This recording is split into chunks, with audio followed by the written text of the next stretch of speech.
everyone. Talking today about the Gannon Stauch case, little 11-year-old boy missing. So I found the stepmom, and we're going to go through her interview, an exclusive interview with the news station, and the video is online, but I found her on Facebook. Here she is. Let me go back to the... Oh, let me go back. Sorry, guys. Okay, here she is. All right, her name is Tecia Stauch, and that's her married name. She has a daughter that's 17 that I believe lived with her, the husband, little Gannon, and a younger sister, which I'm assuming is the dad's daughter, not her daughter, but I don't know. It wasn't real clear. I was trying to search. It doesn't really matter for the case. So this is her Facebook page. It's T-E-E, that must be her nickname.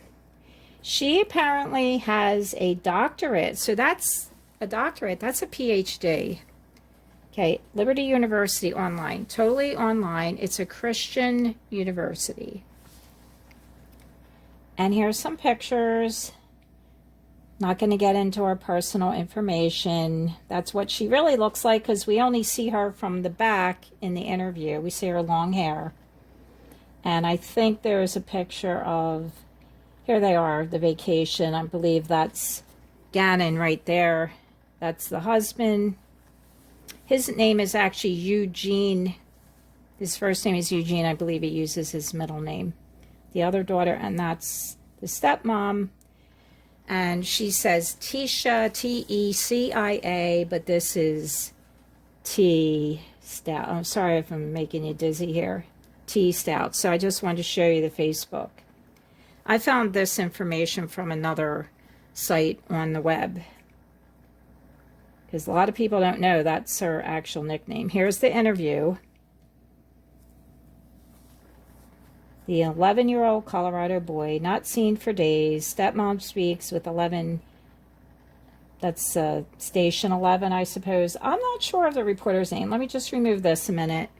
This says by Lindsay Grew, Tony Keith. I'm assuming that is the name of the reporter and the cameraman. So what I did this morning was I typed out from this video everything that was said, pretty much, except for maybe a few ums or likes. Now this woman, Tecia, says you know a lot, and when I followed the Chris Watts case, he said like every other word was like, and it was almost to the point where I couldn't watch his interviews. Just so distracting and so irritating. But I'm going to read some of this, and then I'm going to make some comments, because two things. Right away, she talks about that she was disappeared. No, you're not disappeared. The boy is disappeared. The boy is missing, not you. And then the reporter seems to criticize social media and things like that, I think, because they don't like us talking about it, because they want to be the ones to tell us what's happening, what to think. There's no license for reporters. Everyone can be the press. Everyone can make a story. It's freedom of speech. Okay, so let's read. And I have R for reporter, L for her, and then there's H for her daughter, Harley. Reporter, you are her. I am Tecia Stauch, which is Gannon's stepmother. Reporter, you've been part of this investigation. Last person to see him, that right? Tecia, correct. Reporter, what did you see when you last saw him? Tecia, well, I'm not allowed to talk about anything with the case. I would more so be willing to talk about the community needs to have faith and continue to work together and not make these false accusations by things that have been said, that I disappeared from the community, that I haven't been there to help. But there's lots of reasons behind that.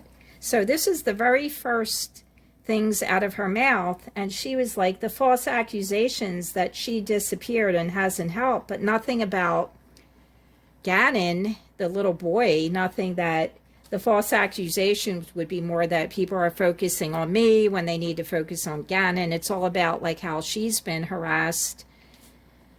And I'm not saying the woman's guilty. I don't know. I haven't concluded anything in my opinion, but the fact that right away it's all about her, and you know, it's such a shame. And I mean, we're going to have our opinion about this woman at the end, so let me read on. Reporter: reason of death threats? Right, she says.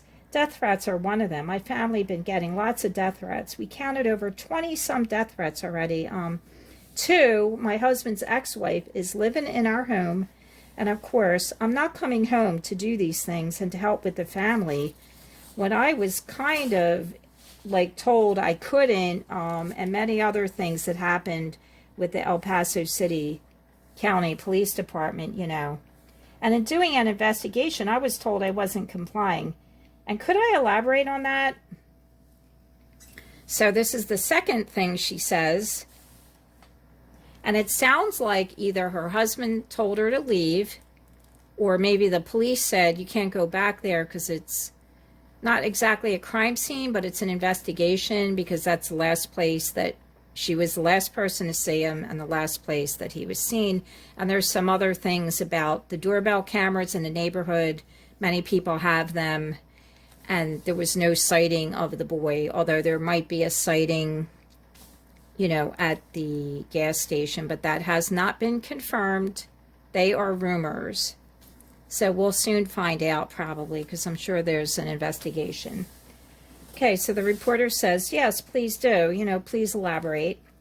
And she says, yes. So I asked for an attorney during the interview, and I was denied that by them. I was held because they were blocking the door, and I was told I couldn't leave, and if I would have touched them, they would probably said I still wasn't complying, or said I was, you know, trying to run away or something. But during the interview, I asked several times, could I stop the interview? Could I get an attorney? Could I stop the interview? Could I get an attorney? I was denied. I was told I couldn't get nothing to drink. I couldn't go to the bathroom. I mean, it was continuously that my constitutional rights were violated. And I'm going to comment here, and that's probably the case. She's not being arrested, so do you have the right to an attorney? Yes, you can still say, I'm not talking to you. So the responsibility here, if they're blocking the door, you ask them, am I being detained? You know, I watch a lot of First Amendment auditors, so I know about all this, right? I'm not an expert, but it's good to know, because if someone's blocking the door, I don't care if they're police or not, you're being held there. You're not being detained. You're not arrested. They didn't say she was being charged with anything. And you can't even get up and go to the bathroom. I mean, I don't like that. I don't care who she is, whether people like her or don't like her. Nobody should be saying you have to stay. Now, you still can have an attorney. I mean, I'm not a lawyer or anything, but if you say, I'm not talking to you, I'm not opening my mouth, one more sentence out of my mouth, that's your responsibility to tell them basically that you know your rights. You don't ask them for an attorney. You never ask them. You demand it. I want an attorney, or I want to call my attorney, because I'm not speaking to you anymore. I'm not answering any questions. Even if you ask me what time it is, I'm not answering your questions. Let me go to the bathroom, or whatever you're going to say. Don't ask them, because they're not going to tell you your rights, okay? I would get an attorney. I definitely would. Even if I'm innocent, I need an attorney. I would feel better. And she does explain later why she wanted the attorney, but we don't need to explain anything. That's, you know, a person that can help protect us, because anything you say can be used against you, even if you're innocent. Okay, reporter says, and that's why you say that they say then that you weren't cooperating? Tecia, that's why they said that I wasn't cooperating at that time, correct? Reporter, and why did you ask for an attorney? Tecia, well, I asked for an attorney at the time because there was one individual, or there was 2 really good detectives, and I'm not going to talk about the detectives, but the tactics that they started to get when I would answer questions, they tried, you know, they're detectives, they're supposed to twist, Their one main goal is to find Gannon, but during that time, some of those things made me feel uncomfortable, the way that they were saying things. So I immediately stopped and felt like an attorney would help me with some of the vocabulary and things like that they needed help with, and understand some of the things they were asking. She says the word things a lot. That's why I underlined it here. Now, she's supposedly a PhD, but she's saying they're using vocabulary that she needed help with. But I know even legal vocabulary, for the most part, people, the average person, I would think, understands, you know, what it means. Like you say, arrested, charged, manslaughter, whatever. I don't know what they were saying to her. She's supposedly, I would say, if you have a doctorate, it says doctor in education, that means a PhD, and she needs help with vocabulary. Well, police aren't going to use higher vocabulary than a PhD, I don't think. So I don't know if she was just nervous, but it's kind of funny that she said she needed help with the vocabulary. Just bringing that up. No big deal. Nothing with the case, really. Just something kind of humorous. The reporter.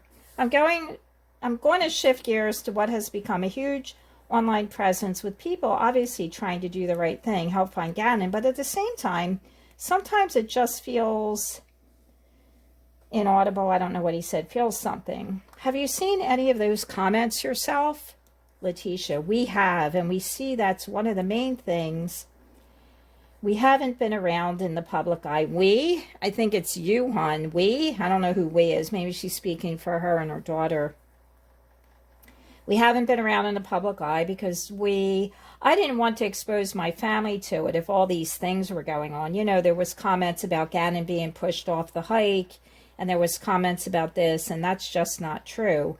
I took care of Gannon for the last 2 years in our home because his mother didn't want to do it.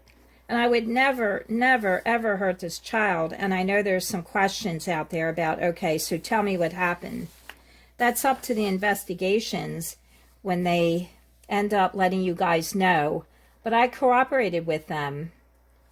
So when there was supposedly a rumor that she wasn't cooperating, I'm wondering who said that, who actually said that first. To me, it sounds like the police say, oh, there's a rumor she wasn't cooperating, but they never say where they heard that rumor from. So to me, it's like reverse psychology. We'll say there's a rumor about you not cooperating, but we want to just get that out there to the public.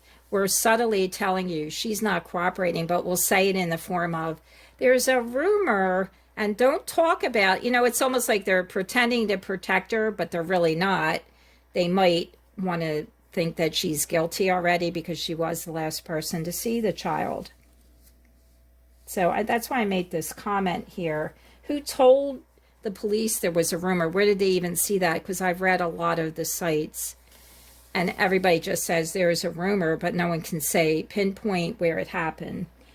So she says, going on, even to the point that we were held with a gun, and my daughter, a 17-year-old who served our country in the United States Air Force, who has never committed a crime or done anything wrong in her life, was put in handcuffs over the keys that was in her purse so they could take her car. Reporter, and they weren't in there? Tecia, they weren't even in her car. I mean, in her purse. They were in my pocket. Reporter, you originally didn't even know it was the law enforcement officer? Tecia, I didn't know it was the law enforcement officer because when he came out, I guess he was putting his jacket on, and it wasn't necessarily his fault, and he was adjusting and happened to catch me, but I saw the gun and I panicked originally, and I kind of thought, oh gosh, I thought, who's this guy? And once I realized it was the sheriff's office, I was totally okay. But they still had a gun, and they told me they were going to shoot me. But I was really concerned about my daughter, asking why she was being detained in handcuffs and things like that, when that shouldn't even happen for a child. That shouldn't happen for someone who was standing inside of a store shopping because we couldn't have any clothes because all of our clothes were here. We came here and got clothes. We were being harassed, so we went to purchase some underwear and things like that and was put into handcuffs in a store. And then brought out men with guns, and there's that, just not okay.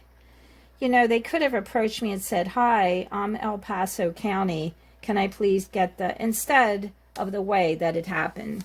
So they wanted the keys to the girl's car. And I don't know the circumstance to that, whether maybe they were looking for some evidence of the boy, you know, being in the car. I don't believe the daughter went on the hike, and that's a little confusing on this interview. So they went in a store and just put handcuffs on. They weren't being detained for what reason? What is the reason? And just take your car? I mean, isn't there supposed to be like a search warrant if you're going to search my car? All right, so here we go on. So the keys were in her pocket, so I guess she handed them over. I mean, I'm assuming this. So let's go on to the rest of the interview. So the daughter was 17. I guess she's in the, what do they say, the Air Force? 17? Okay. So she was expecting a little more courtesy, and they didn't do it, but it also sounds like they just do what they want. They put you in handcuffs. That's detainment. And in order to be detained, they have to suspect you. They just wanted the keys to her car. There was nothing about any, you know, suspicion of a crime, or you did commit a crime, or were about to commit a crime. Reporter.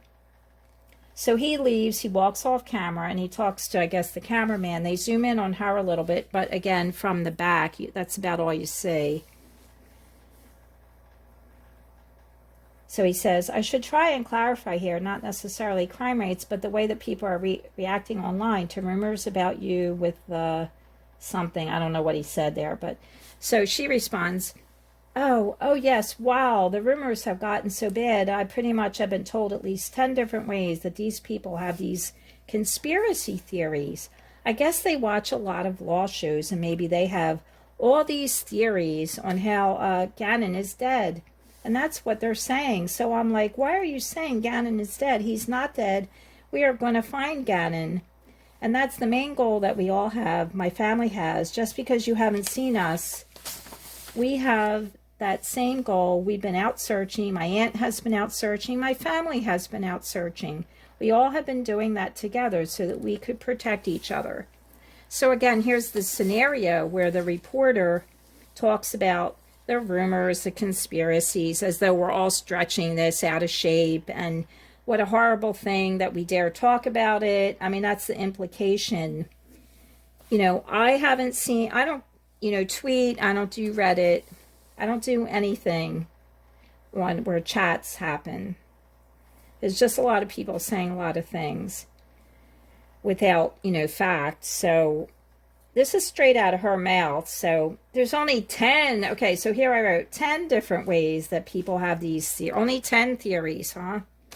So it's almost like he wants to pull out of her opinion about why people are talking about this. Well, unfortunately, when you're now in the public eye, people are going to talk about you. They're going to make fun of you.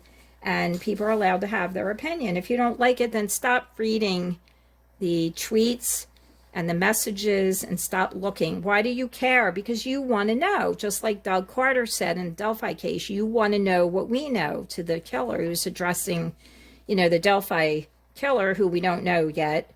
Hopefully they'll solve it. But anyway, so let me go on.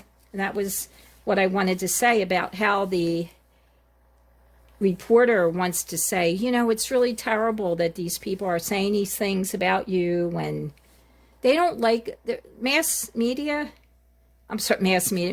media doesn't like when anyone else talks about a case. There's freedom of press. We're allowed to talk about it. And that's what we're doing. We're talking, we're speculating. Nothing wrong with that. Reporter, how does it feel when not only do you have a lost child that you are in care of, but then people blaming you for that child not being here? Tecia, you know, I'm just ready for Gannon to come home. Most importantly for him to see his family. But second, I'm going to be so ecstatic when I'm able to say to people that I hope they have a really sincere apology for all these theories that have came out online, for all the things they have said I have done for people, or have done, that I have done or people have done. People? They're not talking about people. They're talking about you, hon. I just want everyone to know that we're going to find Gannon, and I love him so much, and I'm helping taking care of him for so long. All right, so on this, for some reason, when I was typing out this paragraph, I put in bold some of these words because she really seemed to emphasize, you know, when someone says, this has been so long, I mean, obviously they're tired of it, they're sick of it, and the way she emphasized that, I don't know, it sounds weird to me.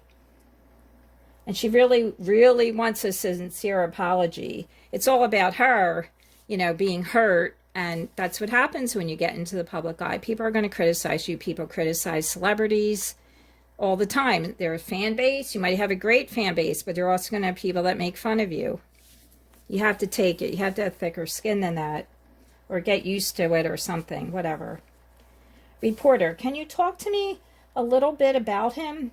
Tecia, Gannon is so kind, and he loves to play video games, and that's one of his favorite things. He loves Sonic and Mario, and, you know, he's always helpful, and he was always so helpful with the dogs in the house, and we have 2 little dogs. I'm not sure, she said some kind, I don't know what kind of dogs, I couldn't make it out, but anyways, they had 2 dogs, and he was always like a person. I could say, Gannon, can you go do this? And he would do it right away. You know, sometimes with kids, we have to remind them and things like that. And that's okay.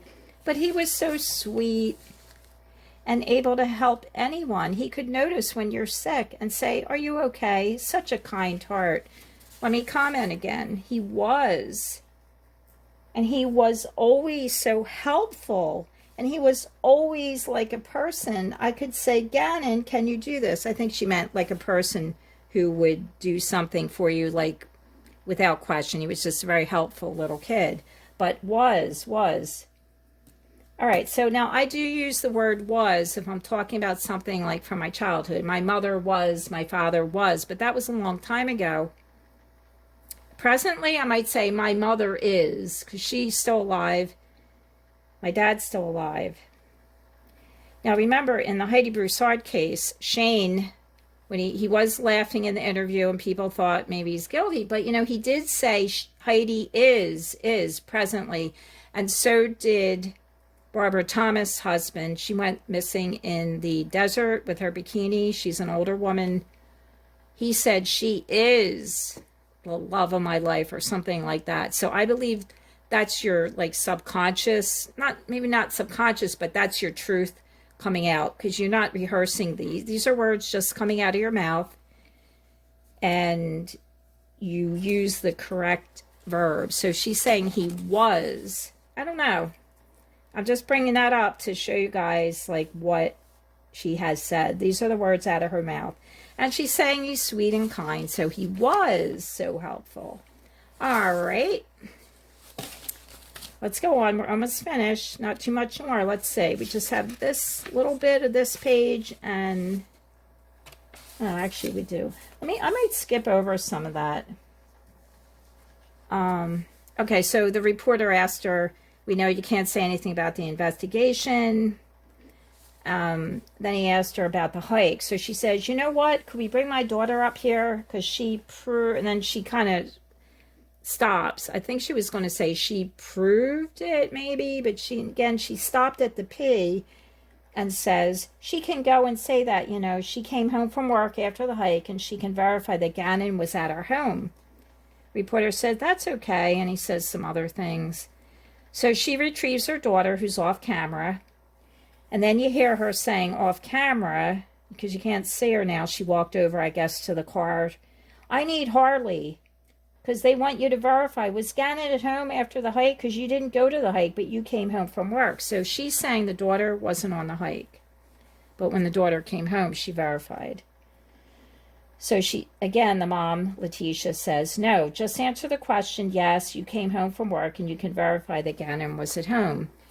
I think her daughter's 17, probably doesn't have any experience, you know, of course, talking to the press for this now international case. So she was just helping her focus maybe on what she was going to say, because I'm sure before they knew they were going to do the interview, I'm sure they rehearsed a little bit themselves, I would think. I mean, I don't know. I wasn't there. So the reporter says, I told oh, I'm sorry, she now says to the reporter, I told her she didn't have to be too in depth because she's still, a child, and I want to make sure that someone knows that there's another person to verify Gannon. Sure, the reporter says.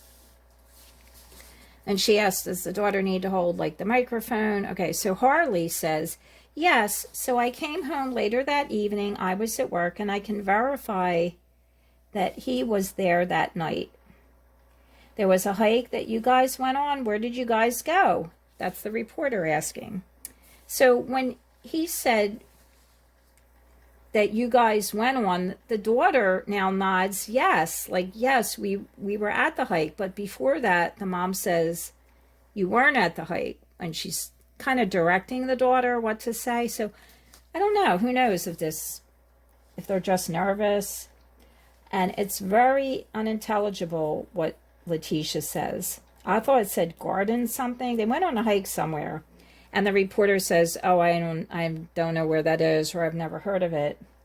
And then Tecia says, and we ate Burger King afterwards, so, and then she starts, like, laughing.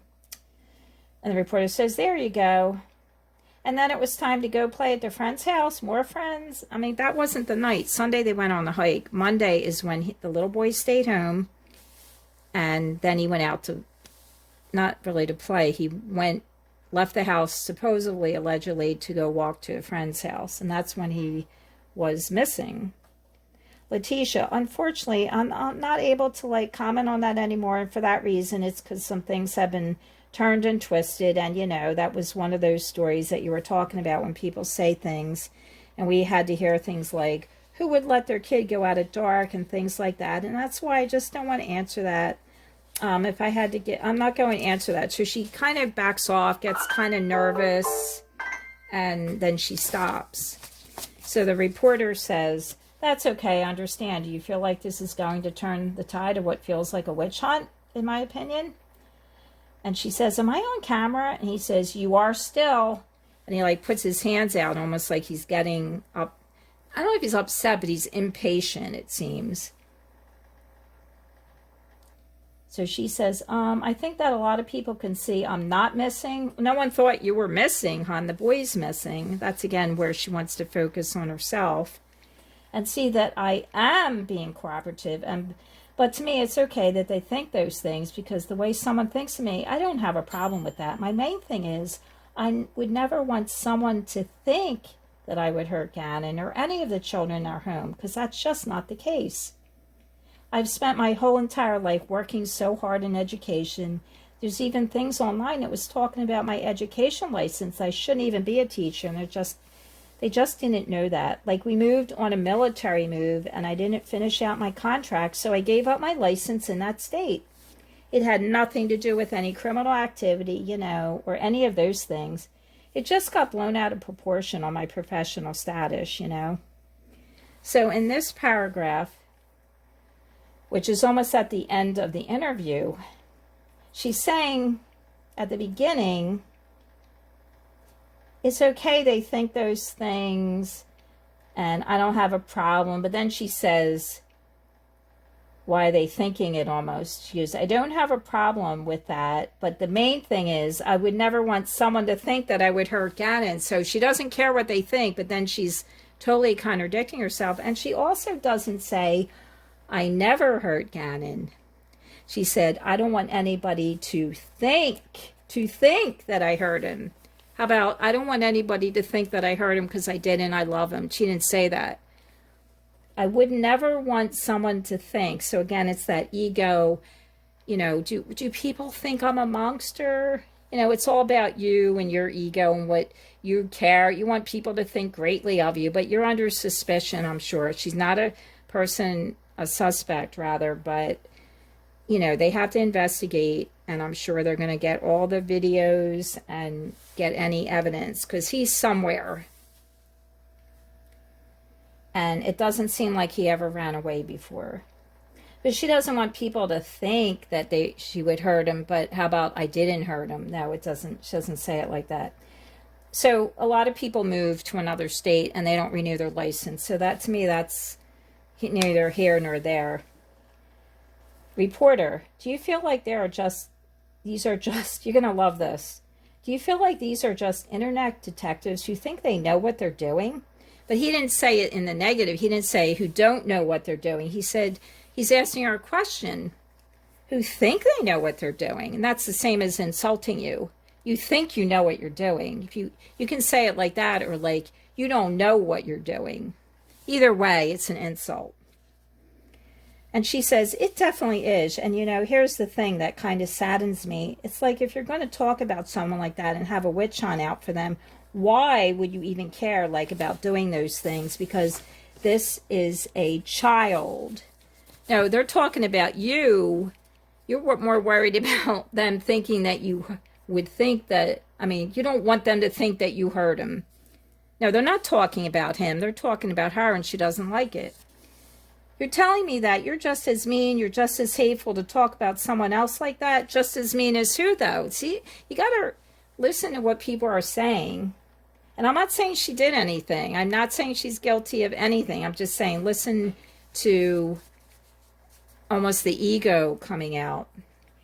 You're telling me that you're just as mean as her? What do you mean you're just as mean? As who? Because when you're saying just as mean, you're comparing that to somebody. Listen to the English. You're just as hateful to talk about someone else like that. That's how I feel like we should not all come together and wait until the end. I love that one. And see what happens, because Gannon's going to come home, and wait until the end. What end? The end? Not wait until he comes home, or it's just, I don't know. This is 10 minutes into the interview, and it's all coming out now, what she really thinks. She does care about what people think. She's pissed off that they're criticizing her, that she's gotten hate mail. How dare they give me hate mail? I have a PhD or whatever the hell she has. And I'm not against education, because there's a lot of people in my family and my husband's family that have PhDs. And I do respect education. But it's hard to believe that she has that much education, because the way she talks, and I understand that colloquial speech, when like I'm speaking now, it wouldn't be the same as if I wrote a paper. But she says a lot of words that aren't even correct English. The comments was, its comments were. If you say, my comments were deleted. The comment was deleted. You know, there's plural and singular and all that. And to me, that's something, and I don't care if people use that type of English. It's fine. You can say what you want, but, you know, she's supposed to have this doctorate, I presume. That's what it says. Anyway, reporter, any messages for Gannon? This is really important, these last two parts here, and this is the end. 10 pages, but it's big print, but, you know, it's 10-minute interview. Any messages for Gannon? The message for Gannon I have is, Gannon, when you get here, you'll be able to truly tell what happened, and then I really hope I get a sincere apology from everyone who has said all those things, especially from my husband. Now, I'm going to stop before the last part here. She cries at the end, and it's always from the back. So the message is, I want you to tell Gannon when you come home what happened, and then I want an apology from everyone. Again, it's not about, he asks for a message to Gannon, and why is she telling Gannon that she wants an apology? Because her ego is bruised and hurt, and she should have prepared better for her interview, because when you go to college, you have to take public speaking, and of course that's not your major, and maybe you don't have a lot of experience, but she took an online college course. I don't know if you're going to do an online public speaking and stand up in front of 50 people, or, you know, in your class. You have to give a speech. For even 2 minutes of talking is a lot. So when you're preparing a 2-minute talk or speech to people, there's hours of preparation.